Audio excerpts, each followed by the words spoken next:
Otep à tous, bien-aimés frères et sœurs, je pense, j'estime que Tshisekedi a bien commencé ou va bien commencer son mandat, parce qu'il va prêter serment dans quelques jours, probablement la semaine prochaine, le 20 janvier prochain. Et donc aujourd'hui là, on apprend que le fameux Corneille Nangaa, qui a regroupé plusieurs groupes rebelles, terroristes de l'Est du Congo démocratique, et qui a créé ce qu'on a appelé l'Alliance du fleuve Congo, depuis le Kenya, où il avait été accueilli en grande pompe par les autorités kenyanes qui, eux aussi, essayent de vouloir prendre une partie de cet éléphant africain qui est le Congo démocratique. Et vu la décision, la riposte du président Tshisekedi, qui pour une fois a pris une décision juste, de rappeler son ambassadeur au Kenya, de suspendre les relations diplomatiques avec le Kenya a reculé et a expulsé Corneille Nangaa, qui est l'homme des Occidentaux, de l'OTAN, des Américains et des Français, qui sont en train de semer la terreur dans l'Est du Zaïre, du Congo démocratique. J'allais dire le Zaïre, je suis tellement habitué à ça. Nous avons grandi avec Zaïre, donc parfois on oublie un peu. Et pour faire la différence avec le Congo-Brazzaville, on préfère parfois dire Zaïre. Bref, mais nous parlons ici du Congo démocratique.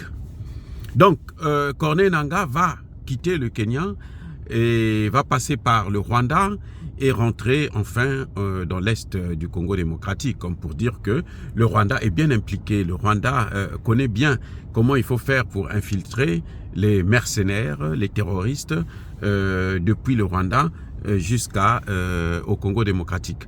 Donc, il est rentré au Congo démocratique et il a mis en place son mouvement et il était décidé à marcher sur Kinshasa.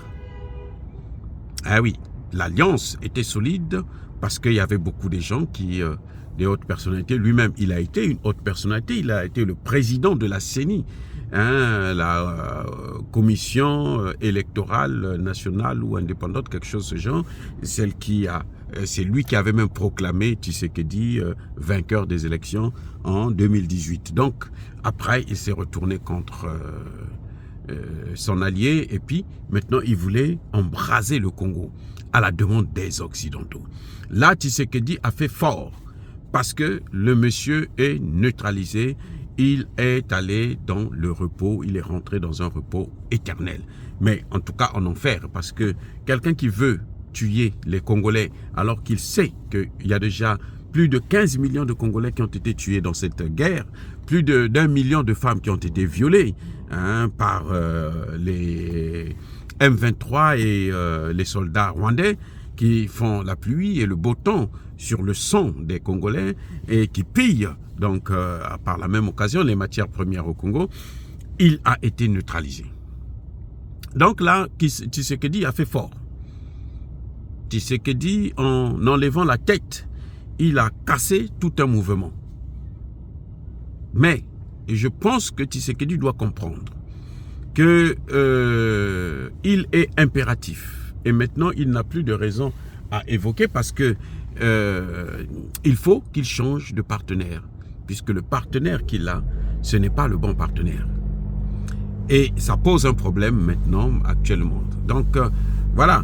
Nous ne pouvons pas nous réjouir de la mort de qui que ce soit, mais en tout cas, le Congo s'est débarrassé de quelqu'un qui voulait ajouter la guerre à la guerre, qui voulait ajouter les larmes sur les yeux des Congolais, qui voulait ajouter, faire couler encore plus le sang des Congolais, qui n'a jamais pensé que 15 millions de morts c'était assez pour qu'un pays puisse maintenant retrouver la paix, et qui a comploté avec les ennemis de son pays. C'est ça qu'on appelle la haute trahison. Et donc il a été victime de son appétit vorace, de sa complicité de crime de guerre au Congo démocratique. Et voilà que lui-même, il a donné sa vie inutilement, gratuitement, juste pour faire plaisir aux puissances occidentales qui n'ont que pour seul objectif de détruire, de déstabiliser le Congo démocratique. Donc, le président Tshisekedi a bien commencé.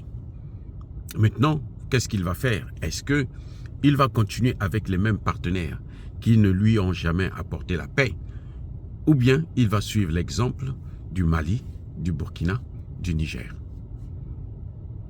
Dire cela, c'est inciter à la haine ou à la violence? Non. Encore une fois de plus, bien-aimés frères et sœurs, je persiste et je signe. Soyez bénis, soyez abondamment bénis par le Dieu des Kémites et par nos ancêtres angélisés. Mais que tous ceux qui persécutent le continent africain le pillent et le déstabilisent, qu'ils soient noirs, blancs, chinois, arabes, indiens, juifs ou qui qu'ils soient punis, maudits, foudroyés, neutralisés, écrasés, effacés par le Dieu des Kémites et par nos ancêtres angélisés.